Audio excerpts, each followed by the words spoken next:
પોળ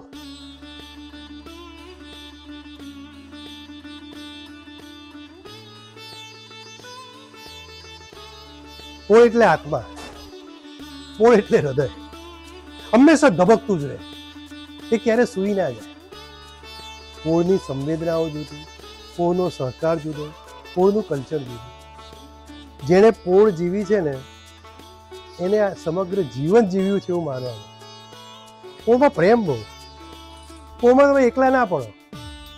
પોળમાં તમારું બધું જ કામ પડોશી કરે. તમારા સગાવાયેલા મોઢા આવે, પડોશી પેલો આવે.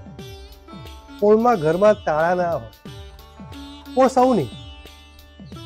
પોળમાં એકનો પ્રસંગ એ સૌનો પ્રસંગ. સાચા ખોટા કામમાં પોળ જ કામ લાગે. પોળ ક્યારે એકલી ના પડવાની. પોળના ઝઘડાય જુદા. પોળમાં તરત મેળાપ થઈ જાય. ઝઘડ્યા પછી તમને વચમાં કોઈ આવે નહીં, એની જાતે મળી જાય. એ પોળ.